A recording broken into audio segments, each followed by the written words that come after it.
Hello, Babadook Hunt, and welcome to the IGN UK podcast. This is podcast number 251. And I am Chris Tilley, and this week I'm joined by Daniel Krupa. Hello. And a very, very special guest in the shape of Chris Carle. Ooh, in the shape and in the presence. It's actually not Chris Carle, just in the shape of. in the shape of him. I am the Babadook. Who are you, Chris Carle, for people who might not have heard you in the past on this pod? Right, which I've never been, so this is my first time. You've been on the podcast before, haven't you? Not here, no, I actually haven't. Wow. I know, it's crazy. Okay. I made it 251 episodes, but I'm here now. So I run all the entertainment content out of the US.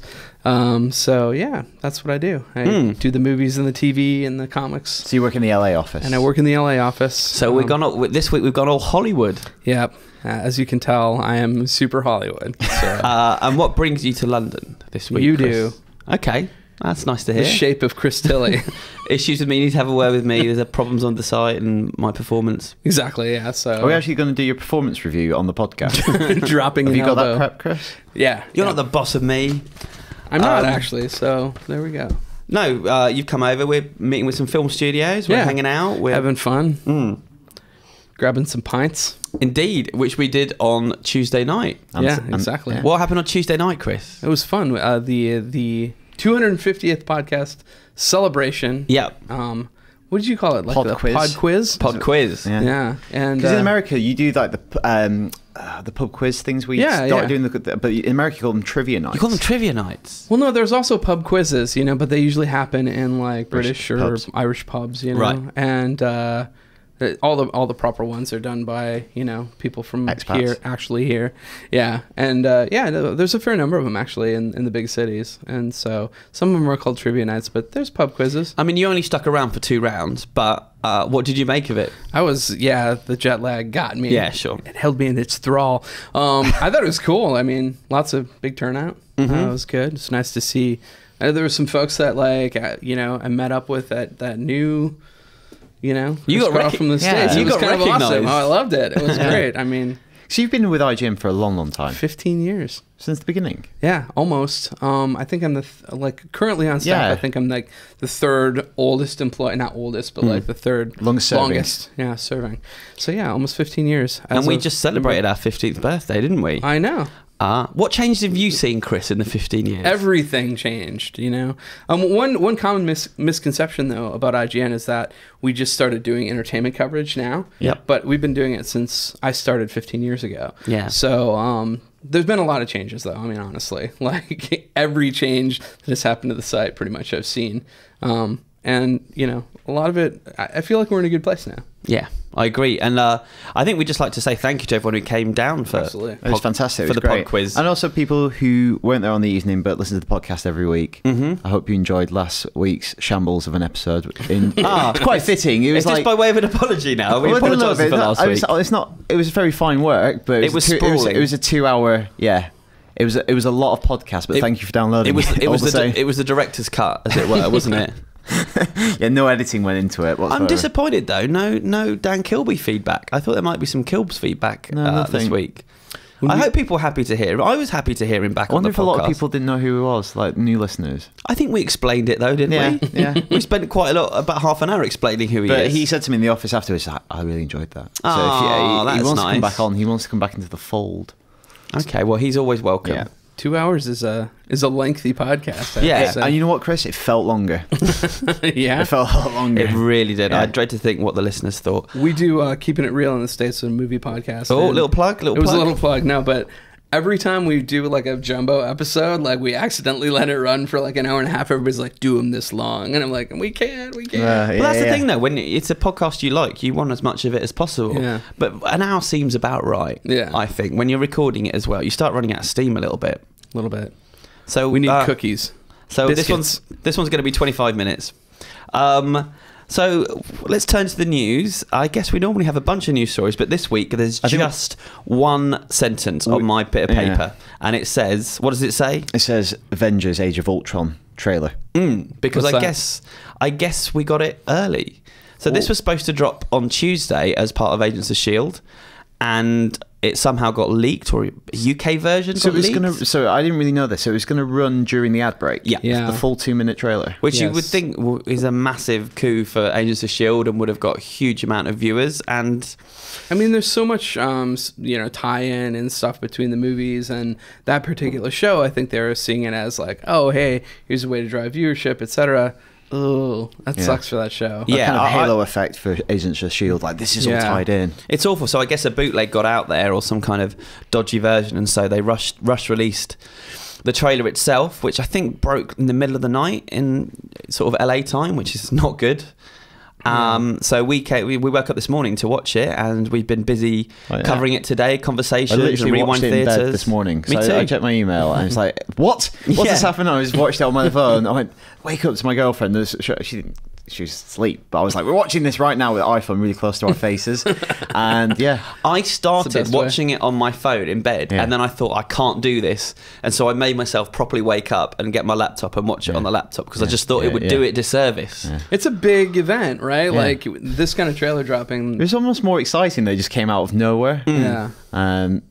So should we get to the initial thoughts though when you first saw it? What did you first think, Chris? A lot darker, I mean, I enjoyed it. I thought it looked cool, and it kind of delivered on the promise of what they were saying this movie was going to be, which is you had said something like the threat from within rather than the threat from without, and I think they have to change it up, because the alien thing is.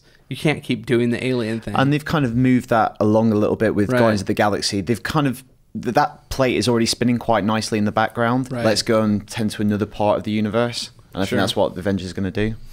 Yeah, I love that they're going that direction, and it seems like a lot of infighting in this particular one. Like the Hulk, the Hulkbuster armor, Iron Man versus Hulk. You see Thor choke out Tony Stark at one point. And also in light of what's kind of rumored recently with Captain America 3, does a lot of this stuff prefigure that? Basically, the Avengers in this movie is a tenuous alliance, which, while it'll hold strong probably for the end of the movie to defeat Ultron, is kind of already broken irreparably. And that's what the Avengers kind of were in the first one too. They kind of came together. I wouldn't say like well, there was a fight in that one too. It was Iron Man and Thor kind of had a brawl, but yeah, it's interesting. I think it does sort of pave the way for that movie. It felt a little bit to me though like a few trailers I've seen in the last few years of the big blockbusters, where it's kind of from the villain's point of view. You're hearing his voice, and I feel like Star Trek Into Star Darkness. Trek did that. I feel like maybe Skyfall did it, although I'm not sure. I've not checked. I feel like maybe Dark Knight Rises did it with Bane. I feel like I've seen the beats of that trailer before a little bit. But it was cool to see Ultron in action and hear what he's got to say, and it was the Pinocchio song was quite unexpected, wasn't it? That's a really unusual choice, though. I wonder if sometimes some of these trailers seem kind of samey because there are the same finishing houses that kind of do these trailers, and they get a perspective on how they want to present something, and then they're like, hey, well, I'm going to do this with it. And is everyone that works at those effects houses, are they all people for whom Empire Strikes Back is their favourite movie? And so isn't it everybody's favourite movie? I mean, I guess so. Maybe in that, particularly in that industry. I wonder if that's an influence. It was one of the first comparisons that I think you made this morning, very Empire Strikes Back. But in some ways, it also feels like the final part.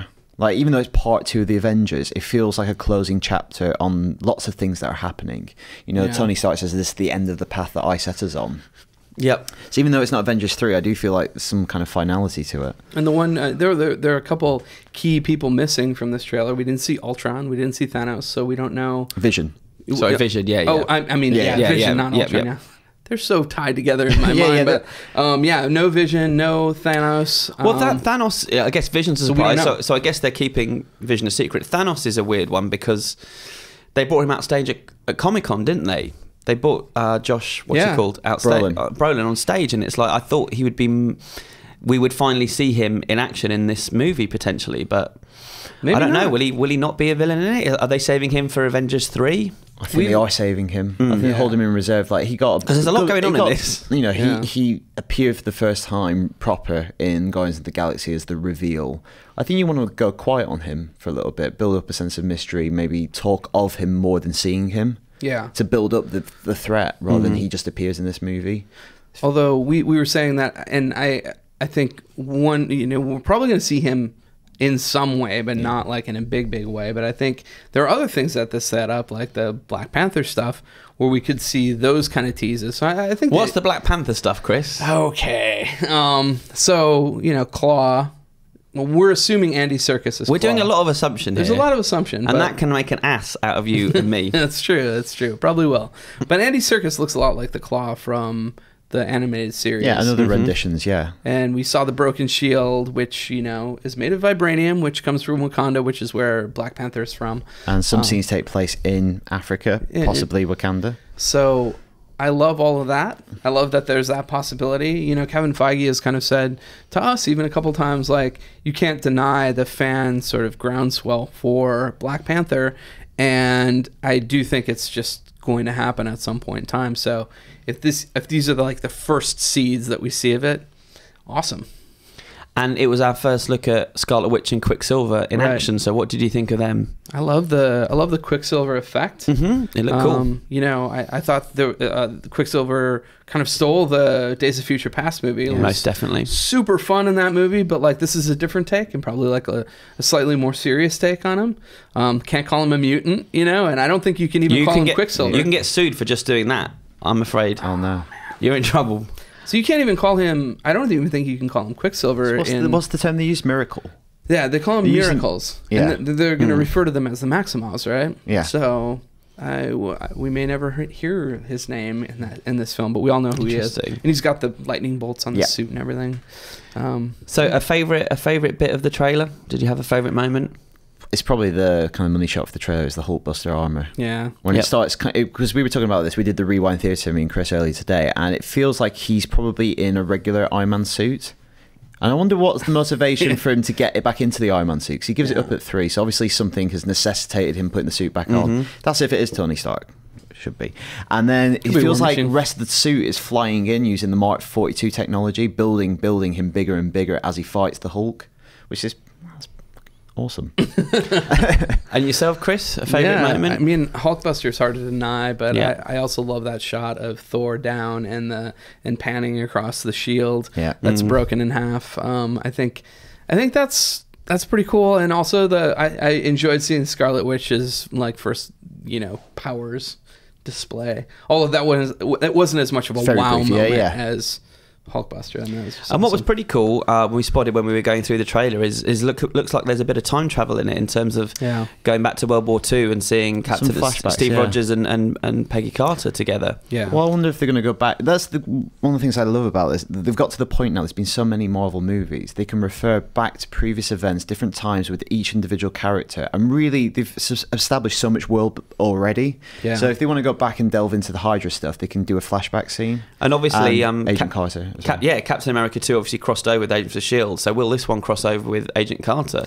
It seems like a no-brainer for them if they want to get people watching that TV show. Yeah, and I think the timing's going to be right, too. Yeah.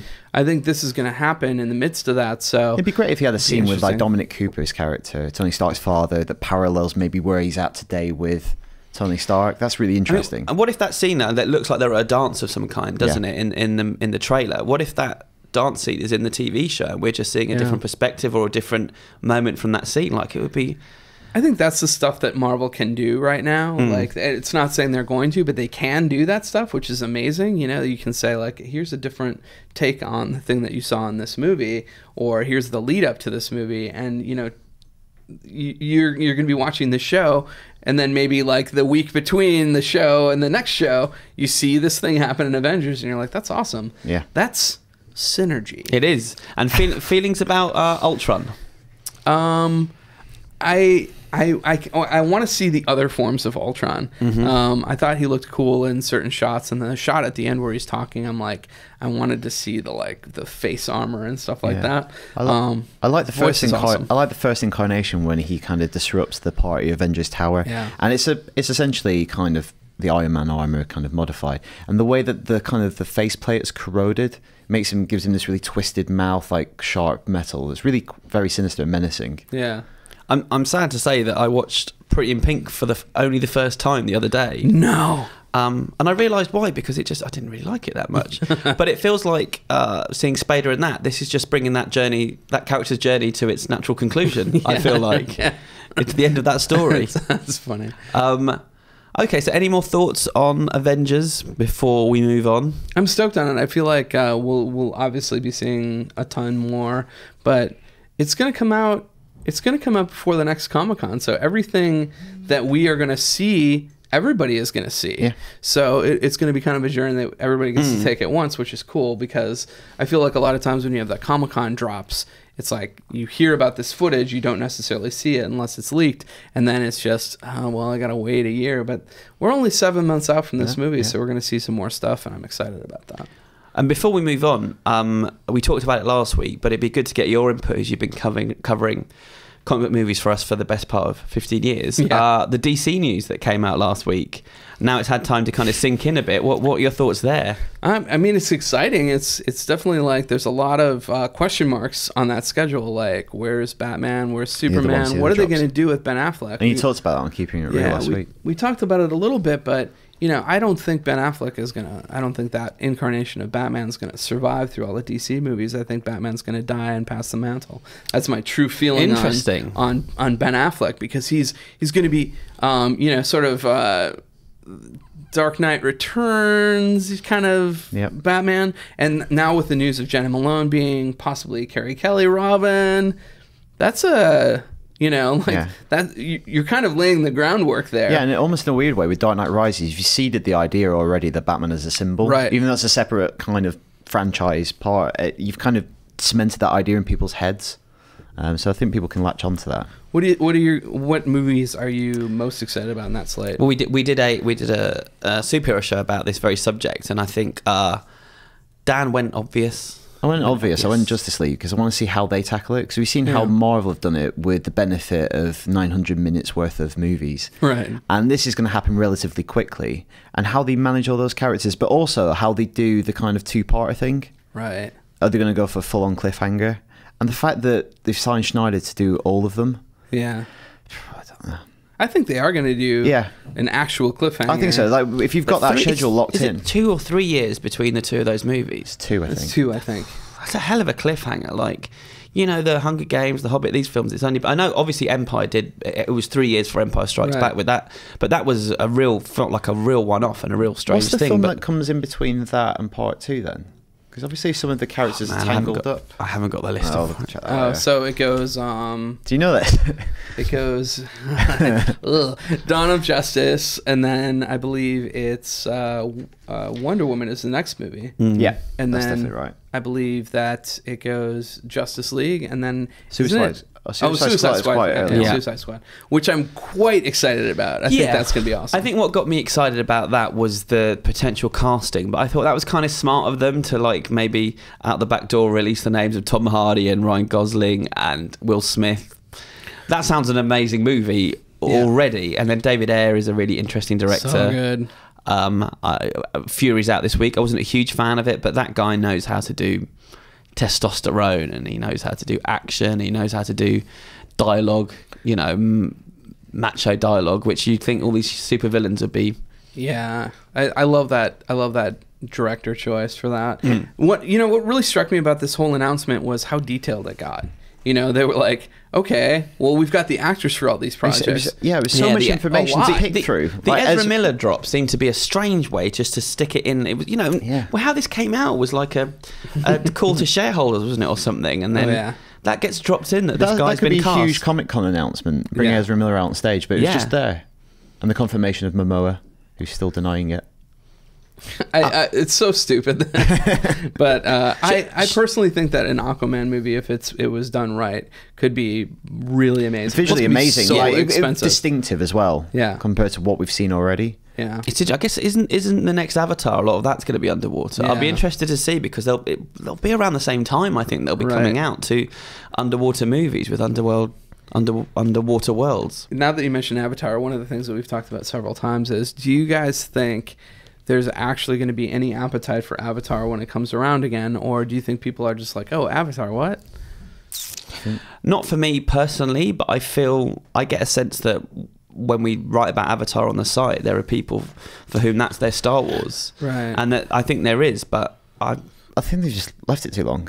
Yeah, as good as something is, as much you as enjoyed it. I love the first Star Trek, the J.J. Abrams one, but I think they left that a year too long. They left that too long. It's too long. I feel like they left that too long, and then they did that weird thing with the mystery, which shouldn't have been. Like I hate that. I hate the Khan thing. Like the whole point of the reboot was, it says in the closing dialogue of the movie, to go on brand new adventures, and you've opened this entire parallel universe. You can do whatever the hell you want.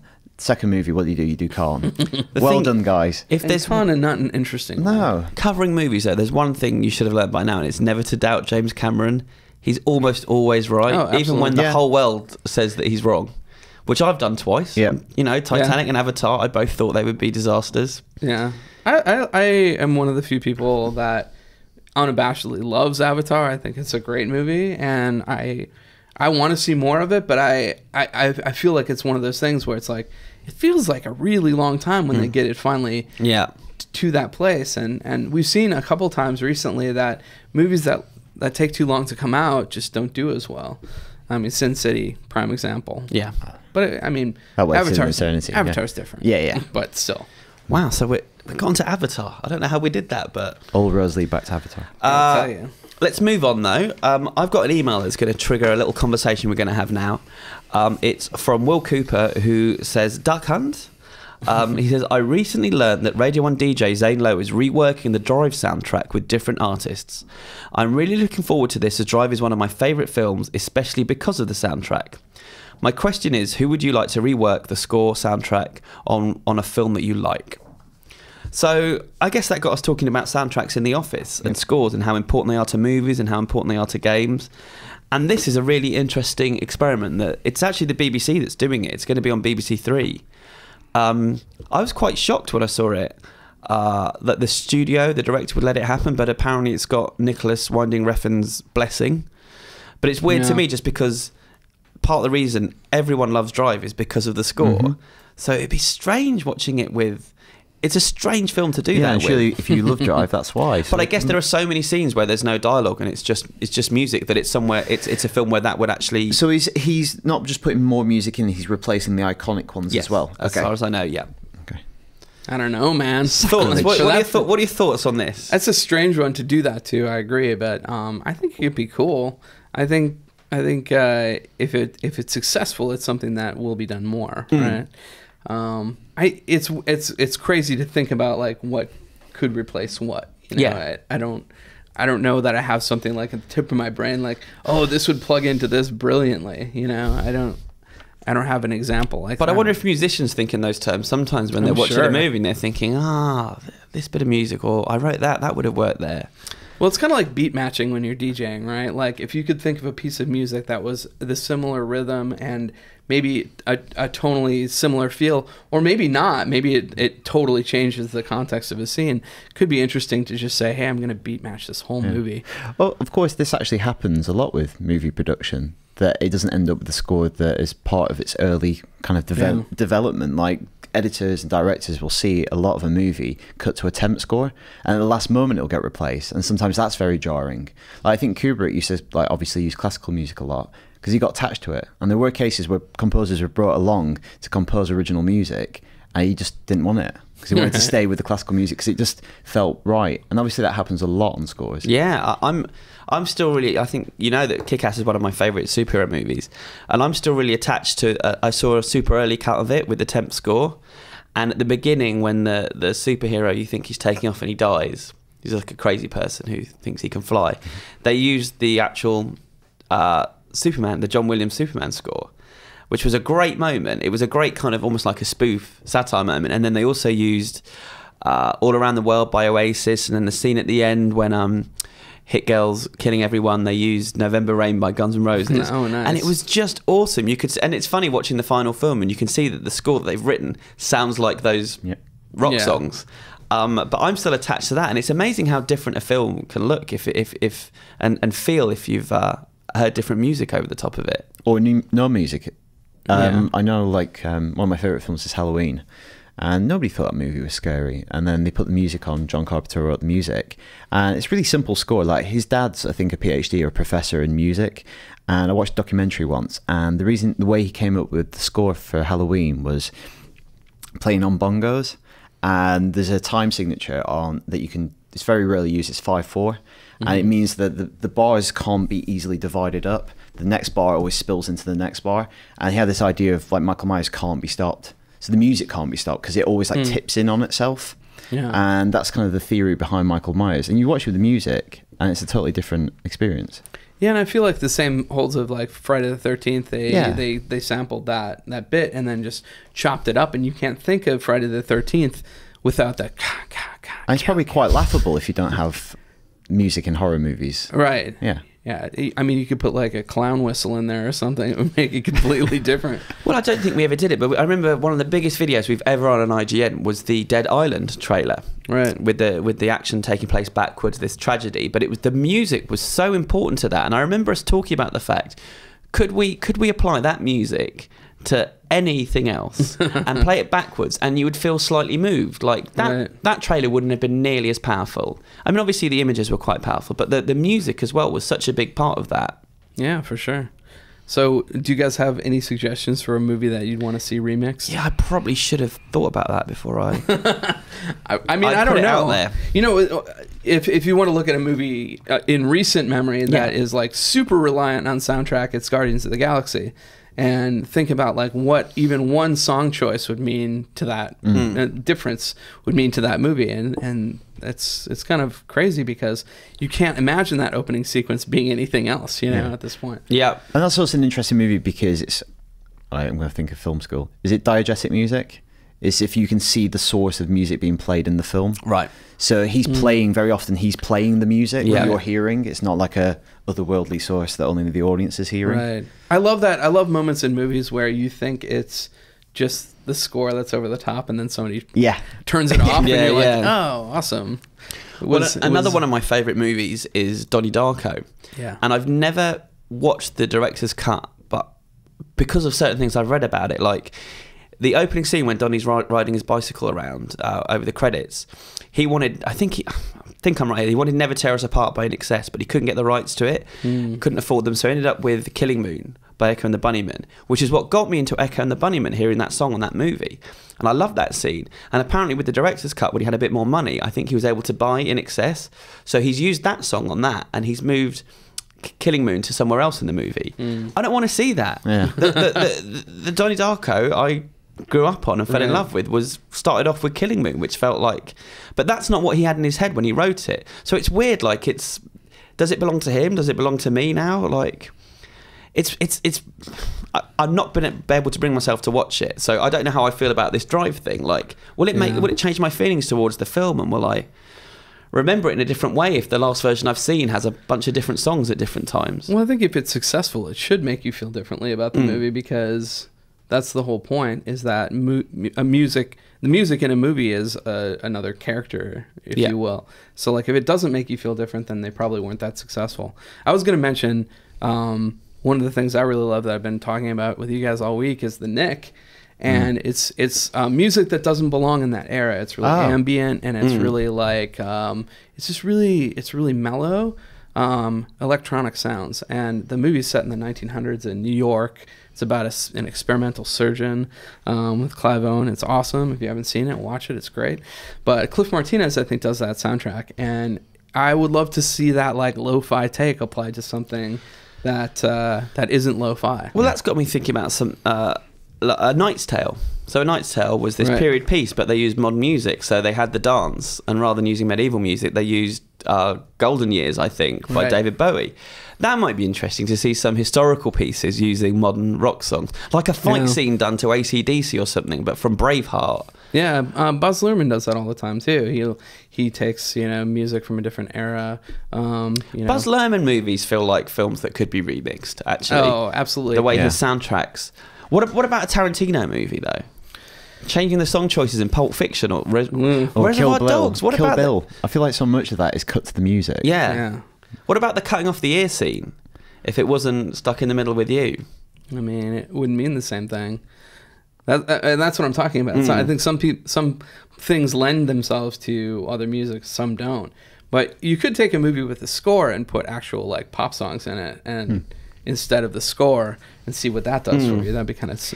I guess the difference here is that Richard Kelly made those decisions himself on the director's cut of Donnie Darko, whereas this has nothing to do with the director of Drive. So I'm curious to see this. Yeah. I want to see it as an experiment, but I think it happens quite often with older movies, like as a compositional exercise for young composers, or even more established ones. Like if you get the original Universal version of Dracula on Blu-ray, you can take away the original score and play the Philip Glass score that he did for kind of live performances. Yeah. And obviously Philip Glass did the music for Candyman, I think. Did he? Yeah. And it's wow. this really I like you said, obviously he did. Sorry, it's because my old flatmate is a composer for film and TV, so he just like plays loads of film music. And it's just kind of that really regular music box music that's really symmetrical. I find quite, again, for Halloween, like quite unnerving in horror movies. Disturbing. Same with Tubular Bells in The Exorcist. It's kind of almost a little bit childlike. Right. Yeah. So we've not really talked about games much, but have you got a favourite game score or a favourite movie score? I'm intrigued.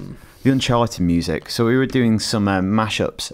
Actually, for the pod quiz the other night, we did a round where we took visuals from a movie and music from a game. Sometimes we swapped them over. And there was a hidden connection between all of them. And it was the same composer in each case. Right. So we had Call of Duty Modern Warfare 2 playing, but the music from Lion King, and that's Hans Zimmer. Clint Mansell did Requiem for a Dream, and he did Mass Effect 3. Yeah, so there's a lot of composers. Awesome. Michael Giacchino started out in video games, did Medal of Honor. So there's a lot of guys who've made the transition, and there's some guys who just keep on working in both. And there's some guys who just do video games. They love video games. I think the Uncharted music's really stirring. It's like, feels kind of really iconic to me. Every time I hear that on the loading screen before an Uncharted game, I know what's going to come. It's like hearing the Indiana Jones music for me now. I feel like soundtracks as well, like not just scores, but there are certain games that are completely, you can't separate the soundtrack from, like Katamari, that original game. Those songs play in my head when, like even when I'm not playing the game. But things like, for me, Tony Hawk and stuff like that introduced me to bands and music that I didn't know, and then also sort of like reinforced the things that I love, like like one single songs that define a game, like yeah and Crazy Taxi, the Offspring song, like that. I will never associate that with anything but Crazy Taxi now. Yeah, it was like really striking moment for me was playing Vice City for the first time, getting in the first car, driving along, Billie Jean starts playing. Like, this is cool. This is the coolest game I've ever played. Oh man, Rockstar does so well with licensing stuff, and they get so much good stuff. It's just there's the famous scene as well when you cross into Mexico in Red Dead Redemption, and the kind of acoustic music starts playing, and that's striking. At the end of Max Payne 3, I think it's French band Air. Is it? No, that's something else I'm thinking of. But the soundtracks in the GTA, they put them together so immaculately well that you just want to like sit there and flick through radio stations to find. I'd love to play a game that relies on like one band to do all the music. Like I'd like to play a game where it's like, oh, I'm playing Borderlands, but it's only Muse doing the soundtrack, or I'm playing some other game, it's like Underworld doing the soundtrack. That'd be really exciting. Like a cool experiment to try something like that. Yeah. Have you got a favorite movie score, or one that you listen to the most, Chris? It's tough. I don't sit around and listen to movie scores all that often.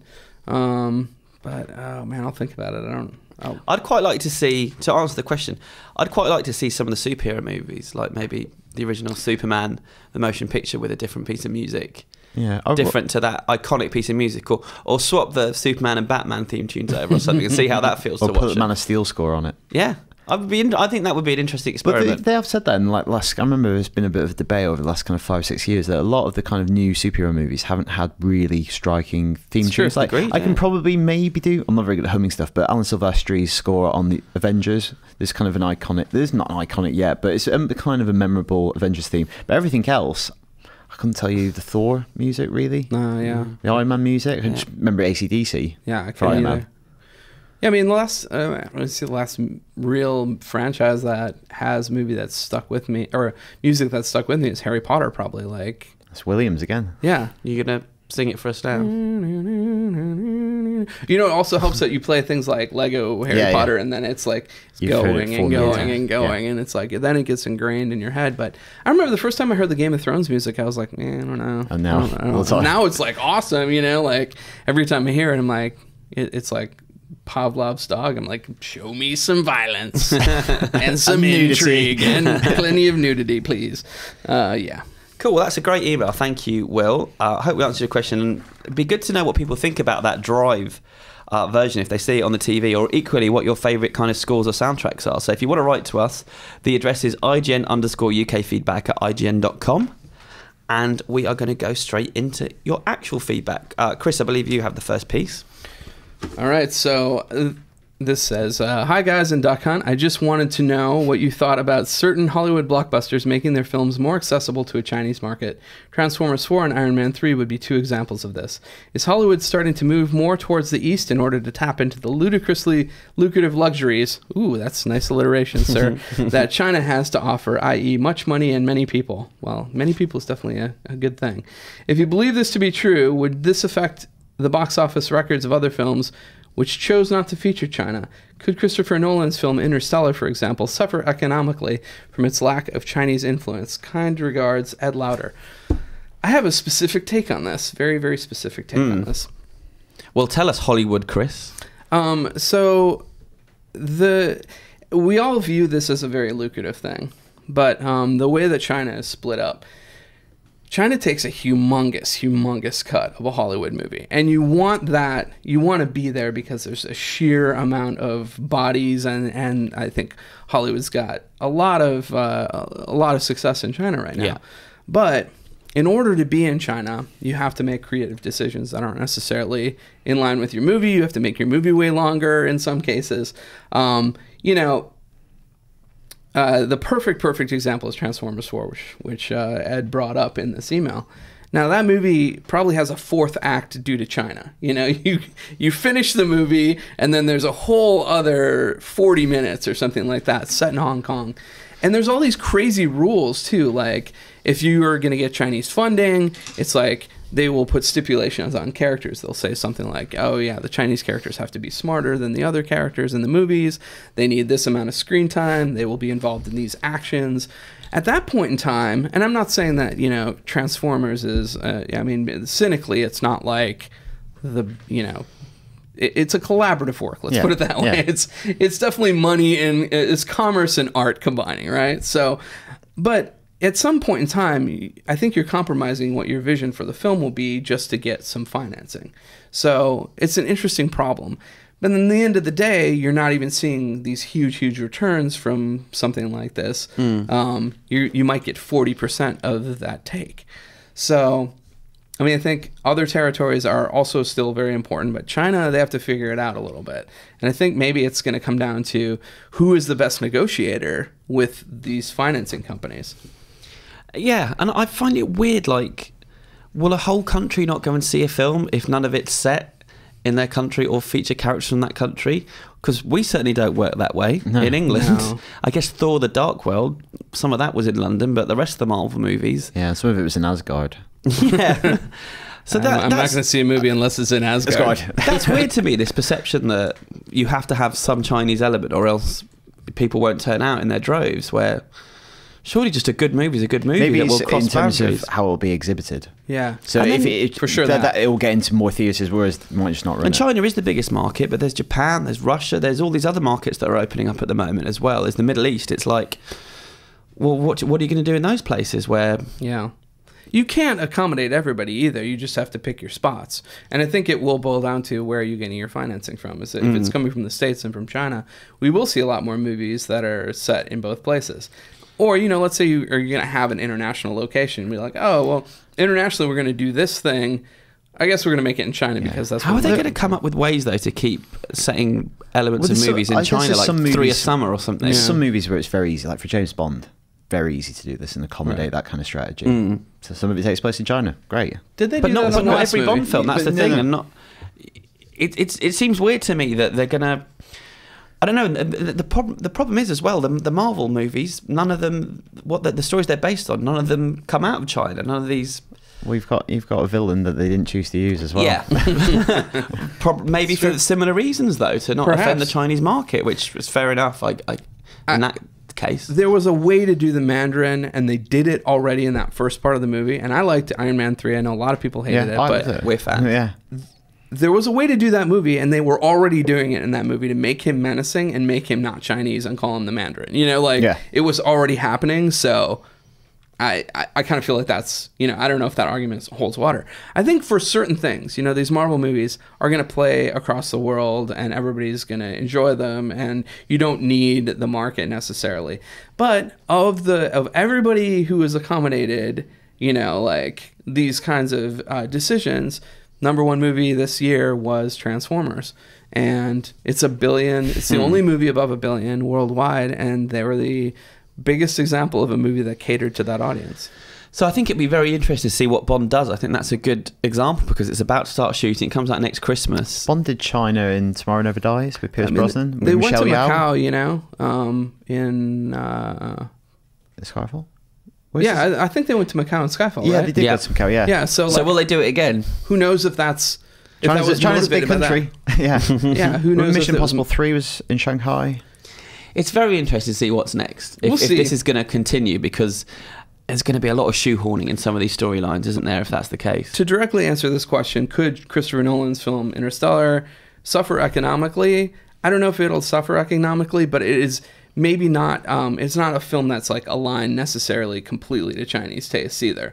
And I think maybe it could be more successful. It was oh hey, we're going to go into space, and we're taking people of all these nationalities with us. Using Chinese technology. Exactly. But I mean, and like I said, China's not the only one. You could align with other people. It's just they have a lot of bodies there. But I've heard that Hollywood still doesn't know completely what they're doing there. They still don't know exactly how to extract as much money as possible from there. So you see these big flashy headlines it's $1 billion movie. Well, it's $1 billion movie, but maybe you spent $300 million. Maybe you gave $300 million of that to China for their help in bringing it out. So then it's your bottom line is still not as great as you thought it would be. Mm. Dan, I think you've got the next bit of feedback. I've got a similar piece. This is the most highbrow show we've ever done. It's talking about international relations and economics. They say that we sound cleverer. The Americans, they sound cleverer. So we've been having an ongoing discussion on the podcast about our reviews and how we do our reviews of games. Yeah, we've talked about reviews a lot recently. Kicked off by Alien Isolation and the function of professional reviews. This is from Alex, who says, Duck Hunt, I enjoyed listening to the conversation about game reviews in episode 249, and I am completely different to the majority, it seems. I am nowhere near a fanboy, and when I read reviews, I look for 100% honesty.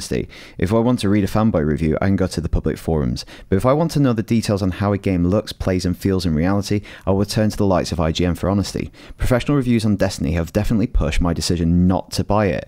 While the graphics, longevity, and leveling systems are a big draw for me, reading the strong reviews on the campaign and multiplayer have happily directed my funds elsewhere.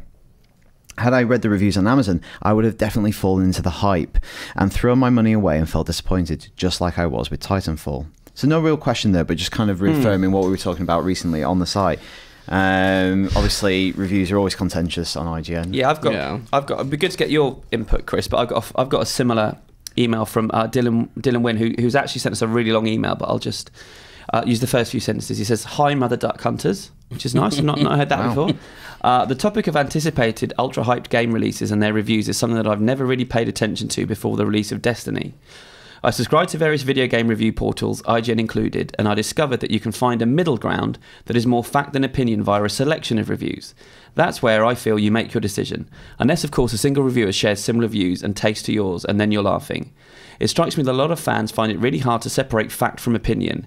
20 hours gameplay is 20 hours fact. Whether 20 hours is too long to be chased by a xenomorph is just opinion. Which I think is quite interesting as well. Yeah. Yeah, it boils down to you maybe will game in a way different way than the reviewer. So I think your responsibility as a reader is to find those people on IGN or wherever you find them that you agree with normally, that you would feel is your buddy that you can trust when you're like asking somebody. So, and the same thing holds for films and TV shows and all that stuff. TV shows, I think, are a little bit more synonymous with games because the experience is a longer commitment. With the movie, I think people are like, I'm going to watch a movie, it'll be an hour and a half and I'm done, or 2 hours. Also, I think it's with games as well, historically, is a review used to be very much kind of, is this value for money? Right. Because games are much more expensive. And I think a lot of all games criticism kind of revolved around that question, am I going to get good value for money? Whereas I think games have diversified to the point where that doesn't really hold up anymore as a proposition. And it's a small, and the less money a game costs, the less that professional reviews matter. So a good example is like an iPhone game. You download an iPhone game for 99 cents. You'll take a punt. You'll just be like, I'll try that. It's like less than buying a soda. So I think people are willing to do that kind of thing, but I do think it's still a purchase decision. Even in one of those emails, the person was saying, I decided to spend my money elsewhere. Games are still expensive. Games are still, what I lament, because I play a lot of games, I buy more games than I play. I buy all these games and I'm like, I play them for 2 hours and then I just can't, I'm too busy, I can't get back to them. The ones that truly hold my interest are, the ones that I want to get to the end of. I like schedule my life to get to the end of, but it's tough, man. It's tough. You have different people playing them with different opinions, different play styles. Like for me, I like certain bad games just because I like an element of that game. Like I like to grind. I like large scale sort of action stuff where I'm just hacking and slashing all the time. So it's like if the game has that in it and it's not good story wise, it's not particularly some good. types of games where that's incidental to enjoyment. So I'm like, I don't care. I want a review to address that though. I want a review to say, hey, if you like these things, you're going to like this game. Yeah. And so I think it's a responsibility of reviewers to kind of take a different point of view too and say, I didn't enjoy this element of it, but if you're a big co-op gamer, if you like couch co-op, you might like this, It's a tough, complicated subject, and we're trying to do our best. Yeah. Next bit for you. I think we might lighten up a little bit now. I hope so. I don't know. No? Yeah, probably. Okay. I'm just ready to follow up to the question from episode 249 about gaming TV shows. Just recently, a program called Video Game Nation has started on Challenge Saturdays at 10 a.m., present by another journalist you might know called... Oh, boy. What's his name? Did you do this to me on purpose? No, I totally didn't. Aofi Wilson? I'm not sure if that... Aofa Wilson. Okay, well, sorry, Aofa Wilson. Thought people should check it out. George. It's really funny. Back in the day, IGN had their own show in San Francisco only called Gamer Nation. Did we? I didn't even know that. On broadcast TV. So like we had a show called Gamer Nation, and awesome. It was very odd to turn on your TV and see IGN personalities there. I'm not 100% sure, but we've got 2 new people started at IGN in the UK office this week, Gav and Rory. Yeah. I think Gav might have even worked on Video Game Nation. Might have to go ask him. Yeah, I think I met Aoife. Wasn't Aoife at a quiz? She was at the quiz the other night. I haven't seen it. Have you watched it, Dan? I've watched it briefly, yeah. It's a really good talking head show with lots of British games journalists. I'm not on it, it's fine, don't worry about it. Keith Stewart from The Guardian, and lots of people. Is there a gap in the market in the States where there's no TV? It's a weird thing because I think a lot of games commentary happens online. And I think that's where people are used to seeing it. Was there ever, historically, a big games TV show in America? There's G4, which was a games, pretty much geeks, but games, mainly games TV channel when it started. And there are things like Tech TV, which had a lot of that content, Adam Sessler and the big thing in this country, as I'm sure you know, is Games Master. Yeah, we've got a show called Games Master. Games Master probably get an email about that once a month, I think. And a lot of the people of my generation grew up watching that. I used to watch it with my mum every week. Right. And it's like kids going on competing for something called the Golden Joystick. You'd have... That's amazing. Kids asking for game help and... Reviews as well. Reviews. Alex Simmons was actually on. Yeah, like 21-year-old Alex Simmons with a very different accent to the one he has now. And no How's facial that possible? hair. He's gotten posher in the intervening years. He's become more middle class. He's transitioned. He's a bit more cockney when he's reviewing... What is it? Is it a Simpsons game? Krusty Super Fun House. Yeah. It is on YouTube. I find that since I've been here, and I've only been here like 4 days, I'm already saying like idioms from the culture. It's weird. I'm like, I don't say a little, I say a bit of, you know, like it's strange how quickly you're adapting. You pick it up. Yeah. A bit of is not really a thing in the States. And the thing is, Games Master was huge because it was pre-internet, it was pre-YouTube. Yeah. And that was the only place you could get kind of commentary on games and insight on games. Whereas now, especially the kind of the people that are consuming games, they're online savvy and they're getting that information online. So it's very difficult to pitch a TV show now, I think. Yeah. And it's like we all used to read Nintendo Power, I'm assuming. So it's like Nintendo Power. It doesn't exist like it used to. It doesn't exist at all. So where does that go? It goes to the internet, you know? Like, essentially, I think the early days of IGN, N64.com and IGN.com/N64, you know, that kind of helped to replace... Transition. You know, Nintendo Power. And that's, like, the basis of where IGN started back in serious, like, Nintendo news back when the N64 was the best console going. Well, arguably. I had a PlayStation. Yeah. Dan, what do you got? This is from Carl Barrett. Hey guys, I was wondering what the best review... Oh, that's a very inappropriate guest to have on to discuss this very issue. I was wondering what the best reviewed films by IGN were when I found out that very few films have been given a 10 out of 10 on the IGN scale. Multiple games and TV episodes have been given a 10, but why so few films? I'm guessing that games can be given a 10 even if they are not perfect because of how they advance the genre technically, an example of which is GTA 5, and films cannot do this. As for TV, I guess the short amount of time per episode and the length of a season compared to a film can make for better storytelling and character development than a film, is an example being Breaking Bad. Why do you think very few films on the IGN scale have received a 10? Inception is the only one I can find.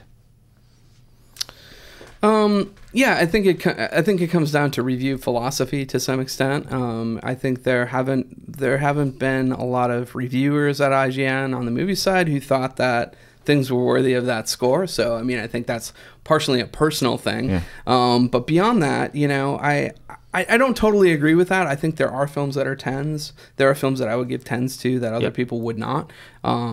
But, you know, I think we gave Inside Llewyn Davis a 10, didn't we?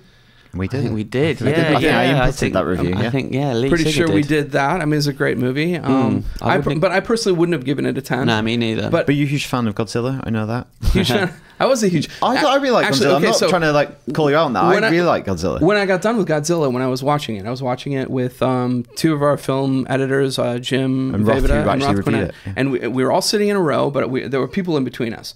And I texted him right after the movie, and I was like, 10? Like, it was a joke. Like, I wouldn't give that movie a 10, but like, I was so sort of viscerally, you know, moved and excited by that movie. I was like, oh man, this was a great ride.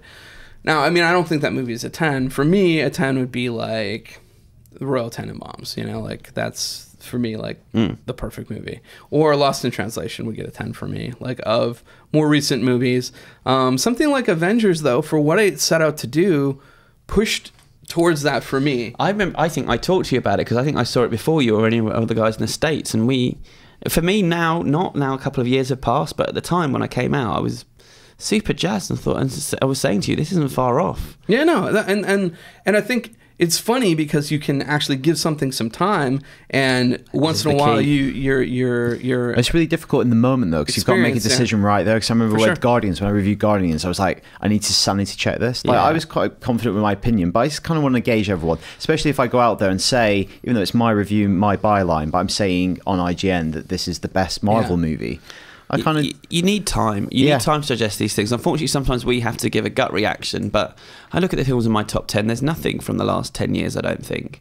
There might be in a few years, but it takes time for these things to sink in and become classics. You can say something's an instant classic, but honestly, you don't know. It's a hard thing to judge. It's a good bit of advice. Dan Stapleton, who's our reviews editor on the game side, he said to me when I've been umming and ahhing about scores I've given games, he says, I look back on my career 10 years reviewing, and you don't often regret giving something too low a score. You'll always regret the things you gave too high scores for in the moment. And if you're having that debate in yourself, it's probably lower than you think. Yeah. Maybe I gave a 10 to an episode of Sherlock. I've not given it to a movie, but for me also, since our sliding scale changed from out of 5 to out of effectively 100, I haven't been able to bring myself to give 100 out of 100 to anything. I just find it a strange concept. Whereas if it was 5 out of 5. 5 out of 5 is more... It's different. Yeah, it's more opaque. It's a different thing mentally, isn't it, to get you to wrap your head around? Because you're like, I could take off just a couple points and then it would be a little bit more accurate to my feeling. And I think that's sort of like how I've actually come to terms with our rating scale, because we've gone through different iterations on the movies. We used to do stars and we used to do full numbers, and now it's the 100-point scale. And, you know, over time, you're kind of like, well, yeah, you know, it helps you differentiate those little bits, you know, in between. But, you know, I mean, a rating scale is fundamentally somebody's opinion at the end of the day. And it's not like we all communally decide on scores. It's still that individual who gives a score. And so it's really important for people reading reviews to sit there and think, you know, it's a hard thing to assign a score to a piece of art. And it's a really hard thing to think that that thing is going to hold to your opinion for your entire life. It just won't. No. You know, you think back about the movies that you used to love, and you may watch that thing again and be like, oh, you know, nostalgically this is interesting, but it's flawed in A, B, and C ways. Something like Gremlins, you know, where you're like, oh my God, it's the best movie I ever saw when I was a kid. And you watch it now and you see the flaws and you're like, I love this still, but here are all the reasons that it doesn't really work. It can't be, yeah. I've given 2 game scores. I used to, for about 6 years, I worked on the game side of things, and I've given 2 10s, and it just so happened that they were companion games, Legend of Zelda, Oracle of Ages, and Oracle of Seasons. The pinnacle of what you could do on that platform at the time, on the Game Boy at the time, it was like the ultimate. They were great Zelda games, and they kind of harkened back to Golden Age of Zelda and all that stuff, and so I felt, you know, they executed properly. There was nothing buggy about it. Everything was, you know, amazing. So that deserves a 10 in my mind. You know, like if it's the pinnacle of what that thing was trying to achieve, and, you know, what you love as a gamer. I think it's also hard, the word that we assign to a 10 on IGN. It's masterpiece. That's such a weighty word. Yeah, it's not like amazing, which is our 9. Like, I feel that that's in your head. That's a little bit like, oh God, I'm certifying something as a masterpiece. But I mean, what would you, of history, what would you give a 10 to? Jurassic Park. Jurassic Park. See, I wouldn't because of the kids annoy the hell out of me. I was a little kid. See, that's another interesting discussion. I don't like movies with kids in it because like when I was a kid, I would aspire to be the older character. I would aspire to be like Luke Skywalker or Han Solo or something like that. I didn't want to see a kid who was like succeeding. Okay. Goonies being the exception. The Godfather, I think, is a perfect film. Yep. I mean, they're kind of a lot of what are considered the classics, are, you know, pretty perfect all the way through. I love Goodfellas. Yeah, Citizen Kane's a great movie. There's people that don't like it, but man, that holds together. Yeah. And it's relevant still today. Like, you watch those things and it's like, oh, this stuff is still going on. Maybe going on more even than it used to. Could be Rupert Murdoch. Yeah. Jaws, I don't know. It just feels like it needs time before I can consider it a 10. Yeah. And because it's a sliding scale of 100, it gives me the ability to not do that right now. Yeah. But, you know, it goes the other way, too. Like, sometimes you'll review something. And I love Roger Ebert would do this from time to time, where he would go back and revisit some of the things that he had previously reviewed. And he would say, oh, you know, I was harsh on this when it came out. But, you know, over time, I've actually seen it a couple times and really appreciated it. You know, there's quite a few instances of him giving a film an average score and it's still getting into his best of the year. Because by the end of the year, he's kind of realised how much he actually appreciated it. He's still thinking about it. Well, there are movies that I walk out of and I'm like, oh man, that's so amazing. And then 2 weeks later, I'm not thinking about it at all. And then there are some times I'm watching a movie and I'm like, I don't really know how I feel about that. And then by the end of the year, I'm like, that was one of my favorite movies of the year. Melancholia was like that for me. Like, I didn't really know where that was on my scale. And I thought about it. And I was like, it was a brilliant work of art, you know? It was like really, really well done. Inside Llewyn Davis was like that for me, in that I was so hyped for it because it was the Coen brothers. I love Bob Dylan, and then I read Lee's review out of Cannes, and I was so pumped for it. Then when I watched it, I was like, ugh, not really. But then, like you say, it kind of stayed with me, and it's a film I've thought about more than maybe any other Coen brothers movie. And so maybe in 5 years' time, I'll feel like that's a 10 out of 10. I don't know, but it's... And that's something you either value or you don't. Like, I feel like if it's valuable to you for a movie to stick with you, and to think about it more, and analyze it kind of in your brain, then that maybe is we'll give it a bump up over time. I'm glad I didn't review Big Lebowski the first time I saw it. Oh, me either. Exactly. I'm glad I didn't review Kill Bill the first time I saw it, because I saw it and I was like, well, that was a little trite, and like, you will never hear me say this now, but I was like, it's maybe too violent. Right. And now I'm like, I love that movie. What's happened in your life? And I just got cold, man. But no, I love that movie, and it would have been a shame for me to like take. And it wasn't like I had a negative reaction to it. I just was like not as excited about it as I've seen in subsequent viewings. So yeah. Well, that's a really meandering answer to that question, but it's a good question, because I've thought about it before, and there's no real answer to it, but. No, and I mean, I think there's humans behind everything, right? Yeah. It's not like there's like one answer to it. Yeah. I've got the final piece of feedback, and it's more just saying something nice to us, and I thought I'd read it out for once. Lovely. It's from Julia Bloomfield, who says, "Hi all, with the last % of my battery life, I just wanted to say thank you from the bottom of my heart for such a brilliant evening held for the 250th podcast. We had a great time. We had to run for our train, otherwise we would have stuck around and had more celebratory drinks. It was cool to meet you guys. Winning was just a bonus, but one gratefully accepted, as myself and my boyfriend, who organised us getting to the event, are poor." And she goes and say lots of lovely things, which I won't all read out. But thank you, Julia. But thank you for coming down. Like, it really meant a lot having That was great. Everyone in the room together, like of us all having fun together. I was really hungover the next day. I can attest to that. And you were sat really close to me. I was like, oh no, I'm going to smell.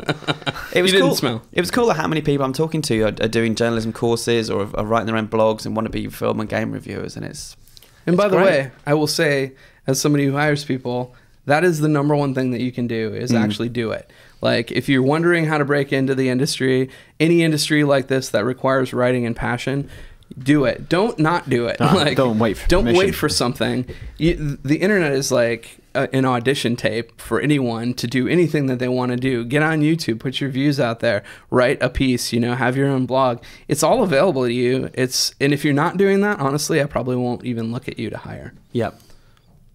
It's good. It's good advice. Let's talk about what's out this week. Dan, there seems to be a bumper. There's a glut of games. Yeah. So Civilization Beyond Earth, actually, our review went live this afternoon by Dan Stapleton. He gave it 7.9. Says it's good. He's a big Civilization fan. I don't think quite gets the lofty heights of Civ 5, which is pretty awesome. And he says the aliens are actually quite annoying, and the game kind of lacks a bit of personality. But it's built on the foundation of Civ 5, so it's going to be a good game at least. Bayonetta 2. We gave it a pretty amazing score. A lot of places giving it 10s, actually, calling it a masterpiece. We gave it a 9.5. It's kind of like... Do you like Bayonetta, Chris? I liked it. I hadn't played enough of it, so now this has kind of inspired me to get both games and play them. Yeah, because this isn't Kamiya, but it's Platinum, and I think Platinum kind of like really... every game they make, I think, is amazing. Yeah, like it's really strong. Like I look to them as one of the developers where I go, I'm going to buy their game regardless of if I know anything about it, because that name means something to me now. Yeah. We've also got Fantasia Music Evolved. We don't have a review on that yet, but I'm hearing it's really good. I thought we did. I thought we had. I think we have. I've seen the draft. I didn't want to say the score in case it's not actually live. I believe it's in the 8s. Yeah. And I don't think I saw the draft. I think it was live on the side. I just want to throw that out there. But I'm actually quite curious about that game because it is a... we do. It's fine. Don't worry. It's definitely like... it has to be an Xbox One exclusive because of Kinect. Yeah, and it's a bit sucky for the guys who made it. Yeah. The fact that Kinect is now an optional peripheral for new Xbox owners if they want it to be. Yeah. But, I mean, hopefully there are enough early adopters who are hungry for having an exclusive Xbox One game. 8.6. That's a good score. That's a really good score. What's pretty good was that the Disney Kinect game that had you go around Disneyland. Oh yeah, Disneyland Adventure or whatever. Yeah. It was cool because as a person who lives in LA, go to Disneyland all the time. It looks exactly like Disneyland. Like every nook and cranny. They didn't put the bathrooms in, but everything else is like absolutely like you would do that. So if you don't have a chance to go to Disneyland, it's a great way to see it. That's cool. Few of the games, Just Dance 2015, more Just Dance. If you're going to get that, you probably know what it's about already. Need for Speed Rivals, the complete edition. I reviewed that last year. It's a really cool Need for Speed game. I gave it a bit lower than everyone else. I think we give it an 8. That's just all the cars, all the DLC they've released in the intervening year. Right. And Shadow Warrior is now coming out for next-gen consoles. It's already out on PC, and we gave it in the 8s as well. So another strong game, a strong week for games. Cool. With the movies, there's some good movies out this week as well. I'll work my way up from the bottom. Serena is out this week. The film that, if you're American, you cannot see, in spite of the fact that it stars the most famous actress in the world right now, and Bradley Cooper. Yeah. Jennifer Lawrence and Bradley Cooper, who've had huge success with Silver Linings Playbook and American Hustle. This should have been the hat trick, but it's actually been on the shelf for over a year. It was shot before American Hustle, but for whatever reason, and based on our review, I think I know the reason it's not come out. We gave it a 4.5 out of 5 and said it's pretty damn terrible. There's an interesting disparity in opinion, because I was seeing stuff on TV and on buses where it was like 4 stars, and I'm like, I don't know. Like I'm hearing overwhelmingly that it's not good, and then every once in a while, it's weird with those. It's weird with those like quotes, because sometimes people so weird, some of them. It just feels like out of left field. Like, are you just trying to be contrarian? Or No, I mean, you don't have to look at our review. Why would it be sitting on the shelf for so long? Right. Why wouldn't it come out after they'd both been nominated for Oscars last year? Like, it sounds like it's an adaptation of a book that sounds really good, but they've kind of bottled it in terms of how nasty their characters get. I think, do you turn America's Sweetheart into the real evil femme fatale, or do you kind of make her slightly more likable?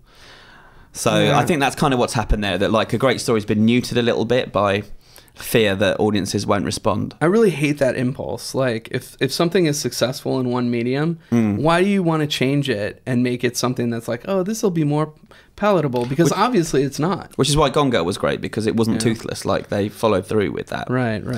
So don't see that. Fury's out. I've seen Fury. Talked about it before on the show, I think, because it was the London Film Festival. Yeah, it's Brad Pitt tank movie. It's okay. It goes a bit too Hollywood at the end. Like, there's some good acting in it. John Bernthal from Walking Dead, I really enjoyed. Shia LaBeouf is great in it. Logan Lerman's really good. I've not really watched a lot of stuff with him. And I know you're a fan. Brad Pitt's great, but there's a scene in the middle that just kills the film for like 15 minutes, like a talky scene around a kitchen table. And there's a battle at the end that just defies belief so much that you're like, man, I wish we could have just kept it real. Yeah. Well, what's funny is that, people like Colin Powell, from the United States military heavy, came out and they were trotting him around on tour and saying, like, this is how it is. And I'm like, well, this is how it is until the final scene, right? That was my feeling. It suddenly became a fantasy film. It became a Brad Pitt movie. Yeah. Is no one in America called Colin? No. Is Colin always pronounced Colin? No, it's called, most people are called Colin. Oh, it's just him. He's weirdly Colin Powell. And I don't want to pronounce it that way because it sounds weird. It sounds like digestive tract. By case of the Colin Powells. You talking about Ralph Fiennes? Good old Ralphie.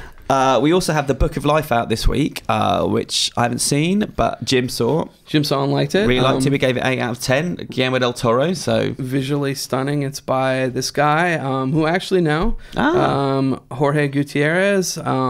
He used to make he used to make a cartoon on Nickelodeon, and he's always coming at things. He's a Latin American guy. He wants to like sort of keep the Latin perspective out there, and this movie is totally set in Mexico from that perspective, and it's awesome that it's getting out there. I think this movie was being looked at at Pixar for a while, right? And, that does ring a bell. I think it's had a long life. He's been trying to make this essentially since he started for about 15 years.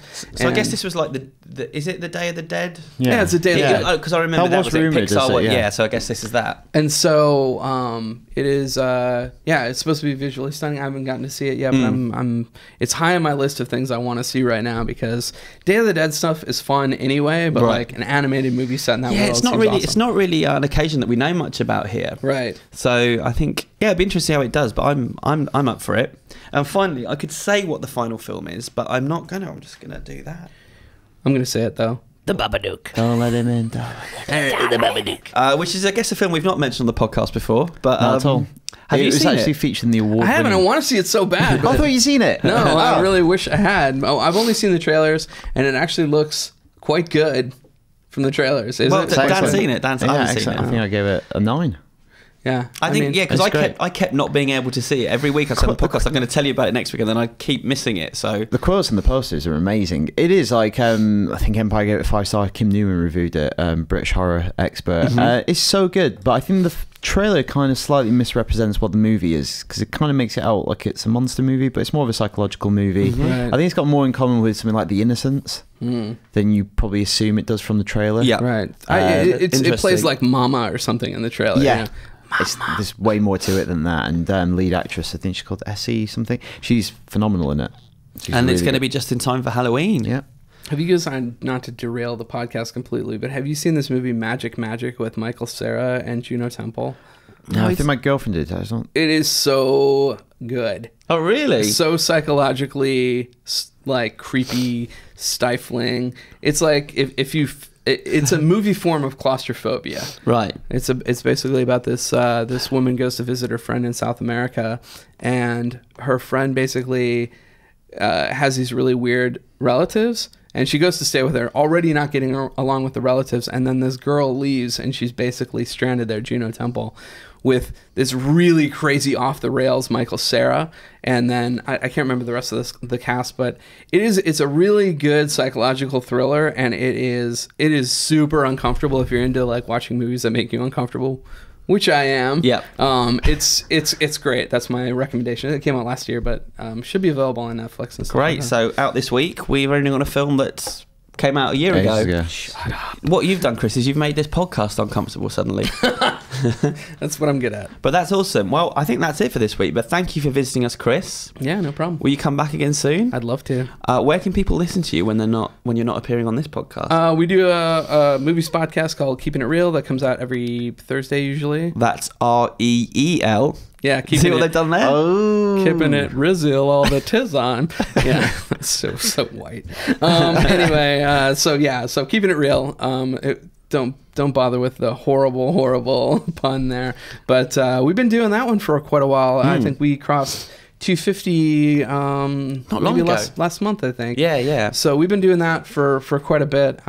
We talk about all really what we do is we talk about Marvel and DC for 80% of the podcast, and then we throw in some Planet of the Apes or something. Yeah. But it's a lot of fun. It's me and film editor Jim Vavida and Roth Cornett, and sometimes we have special guests. We had Crispin Glover on, who... You've had Kevin Smith on? Yeah, Kevin Smith. Crispin Glover was a personal favourite of mine. Was so good. Yeah. It was so good. Like, he would have gone on for 3 hours, Yeah, too. you guys didn't speak on that one, really. We seriously didn't. We were like, we every once in a while we'd be like, huh. And he had some very interesting insights into my favourite movie, Back to the Future, as well, didn't he? He had so much insight, and he had more stuff than after the cameras went off. We talked about him even more. It was great. Can you tell me that after these cameras are off? I will do that. Cool. Thanks for visiting, Chris. And thank you for listening and watching. And if you want to write to us, as ever, it's IGN_UK feedback at IGN.com. Until next week, cheerio. See you later. Pip.